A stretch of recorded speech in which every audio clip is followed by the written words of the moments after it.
നിങ്ങൾക്ക് തോൽവിയെ പേടിയുണ്ടോ? എന്തെങ്കിലും ചെയ്യുമ്പോൾ ഇത് ശരിയാവുമോ? ഇത് ശരിയായില്ലെങ്കിൽ എന്ത് ചെയ്യും? മറ്റുള്ളവരെന്ത് വിചാരിക്കും? ഇങ്ങനെയൊക്കെ ചിന്തിക്കാറുണ്ടോ? വിജയിച്ചോ പരാജയപ്പെട്ടോ എന്നത് രണ്ടാമത്തെ കാര്യമാണ്. പരിശ്രമിക്കുക എന്നതാണ് പ്രധാനം. ചിലർ പരാജയങ്ങളിൽ മനം മടുത്ത് പിൻവാങ്ങും. മറ്റു ചിലരാകട്ടെ തെറ്റുകളിൽ നിന്നും പാഠം ഉൾക്കൊണ്ട് വീണ്ടും വീണ്ടും അതിനായി പരിശ്രമിക്കും. ഒരു കാര്യത്തിനു വേണ്ടി ആത്മാർത്ഥമായി പരിശ്രമിച്ചാൽ അത് ലഭിക്കുക തന്നെ ചെയ്യുമെന്നാണ് മഹാന്മാർ പറഞ്ഞിട്ടുള്ളത്. പരാജയങ്ങളിൽ തകർന്ന് പിന്മാറുന്നവരും മറ്റുള്ളവരെയും സാഹചര്യങ്ങളെയും പഴിച്ച് ഒഴിഞ്ഞു മാറുന്നവരും ജീവിതത്തിൽ വിജയിച്ചതായി ഇതുവരെ കേട്ടിട്ടില്ല. പരാജയം വിജയത്തിൻ്റെ മുന്നോടിയാണെന്ന് പഴമക്കാർ വെറുതെ പറഞ്ഞതല്ല.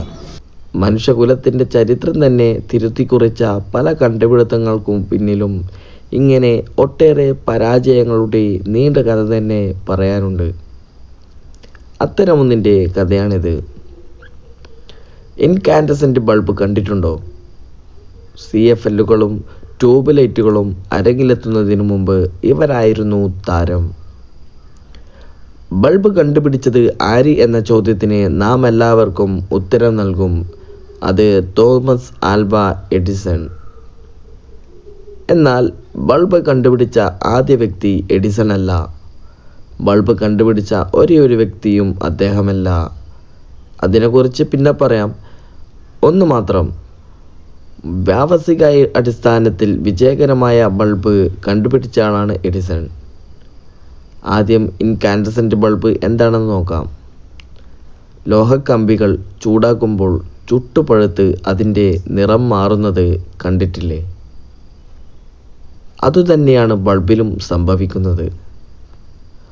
ഒരു ചെറിയ ലോഹക്കമ്പിയിലൂടെ വൈദ്യുതി കടത്തിവിടുകയും അത് ഒരു പ്രത്യേക പരിധിവരെ ചൂടാകുമ്പോൾ പ്രകാശം പുറപ്പെടുവിക്കുകയുമാണ് ബൾബിൻ്റെ രഹസ്യം. ലോകത്തിൽ ആദ്യത്തെ വൈദ്യുത ബൾബ് കണ്ടുപിടിച്ചത് ഹംഫ്രി ഡേവി ആയിരുന്നു. ബാറ്ററി കണ്ടുപിടിച്ച അതേ ആൾ തന്നെ. അദ്ദേഹം കണ്ടുപിടിച്ച ബാറ്ററിയും കുറച്ച് വയറുകളും ഒരു കഷ്ണം കാർബണുമായി ബന്ധിപ്പിച്ചപ്പോൾ കാർബൺ ജ്വലിച്ചു പ്രകാശം പരത്തി. അതായിരുന്നു ആദ്യത്തെ ആ വൈദ്യുതി വെളിച്ചം. ഇലക്ട്രിക് ആർക്ക് ലാമ്പ് എന്നാണ് ഈ കണ്ടുപിടുത്തം അറിയപ്പെട്ടത്. 1878 മുതൽ 1880 വരെയുള്ള ചുരുങ്ങിയ കാലത്തിനുള്ളിൽ തോമസ് ആൽവ എഡിസൺ 3000 വ്യത്യസ്ത പരീക്ഷണങ്ങളാണ് നടത്തിയത്. ഗ്ലാസ് ഉരുക്കാനായി അദ്ദേഹത്തിന് സ്വന്തമായി ഒരു ഫാക്ടറി തന്നെ ഉണ്ടായിരുന്നു. ബൾബ് എന്ന സ്വപ്നത്തിലേക്ക് എത്താനായി അദ്ദേഹം പല രൂപത്തിലും പല സ്വഭാവത്തിലുമുള്ള ഗ്ലാസ് ഉപയോഗിച്ച് നിരവധി രൂപങ്ങളും ഉണ്ടാക്കി. അതുവരെ ഉപയോഗിച്ചിരുന്ന ആർക്ക് ലാമ്പുകളിൽ പ്രതിരോധം കുറഞ്ഞ ലോഹങ്ങളാണ് ഉപയോഗിച്ചിരുന്നത്. ഒരു തടസ്സവുമില്ലാതെ വൈദ്യുതി കടന്നു പോകുന്നതിനാൽ അവ ചൂടായി വെളിച്ചം പുറപ്പെടുവിക്കാൻ വളരെ കൂടുതൽ വൈദ്യുതി ആവശ്യമായിരുന്നു. ഈ പ്രശ്നം മറികടക്കുകയായിരുന്നു ആദ്യ വെല്ലുവിളി. ജനുവരി 1879 ആയപ്പോഴേക്കും ഉയർന്ന പ്രതിരോധ ശക്തിയുള്ള ലോഹം ഉപയോഗിച്ച് ബൾബ് നിർമ്മിക്കുന്നതിൽ എഡിസൺ വിജയിച്ചു കഴിഞ്ഞിരുന്നു.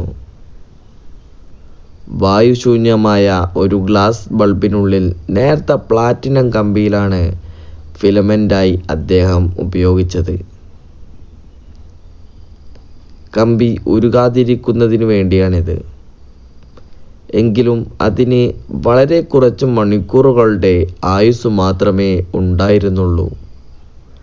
അപ്പോഴേക്കും ഫിലമെൻ്റ് ഉരുകിപ്പോകും. ഈ പ്രശ്നം പരിഹരിക്കാനായി ആയിരക്കണക്കിന് വസ്തുക്കൾ അദ്ദേഹം ഫിലമെൻ്റായി പരീക്ഷിച്ചു നോക്കി. ഇന്ന് ഫിലമെൻ്റായി ഉപയോഗിക്കുന്ന ടങ്സ്റ്റൺ അന്ന് അദ്ദേഹത്തിൻ്റെ ശ്രദ്ധയിലും വന്നിരുന്നു.